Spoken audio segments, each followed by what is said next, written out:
So, see, this one needs to be hammered down to get it out. The bottom one needs to be hammered up. We're going to remove the spring and then the bushings and put the new pins in. Got the spring compressor in there. It's loose. I'm going to finagle that out. Put gloves on because I don't want to get pinched. You also don't want to get hit in the teeth with that spring. So with the few sharp taps, you can see I got them loose. I just tickled on it. I'm gonna go grab the door pins out of the freezer. I freeze them so they go in a little bit easier. All right. I don't think I said it before, but I have a jack and a very heavy-duty ratchet strap supporting the door. Now I'm gonna pull the door pins out and I'm gonna replace the bushings. The bushings, you can see it right there.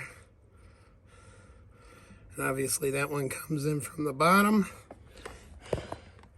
That one, I'm assuming, comes in from the top. So, didn't take much to hammer those out.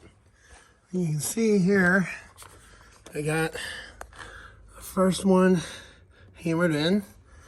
Basically, I tap on that lip from the bottom side up. Now this one, I'm gonna have to tap down. Probably be a little easier. And then I'll tap in the bushing from the bottom. Old bushings out. New bushings tapped in. This one was a little loose. A little worried about that one. That's probably where most of my wiggle on my door came from. I got the pins aligned. This one comes up from the bottom. This one goes down from the top. I'm going to tamp them in so the knurling seats and our door pins will be done.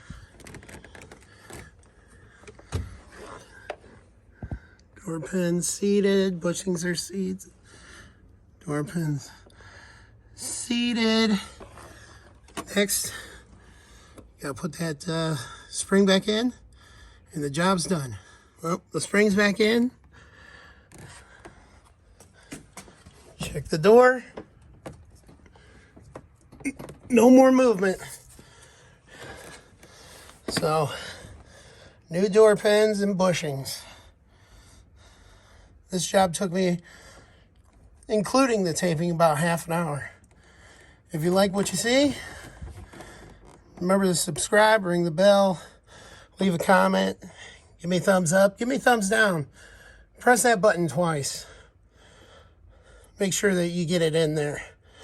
Don't forget to like and subscribe to King's Garage. Thanks for watching. Forgot to mention, this is the door pin kit. It came with both door pins and all 4 bushings. It's a doorman part. 703-263. And the only specialty tool I used is this GM door spring compressor. I've seen a lot of people try and work around this. Springs are dangerous. This was $11. I'll probably use it again. But if not, $10 was, or $11 was worth a one-time use. So, get one of these.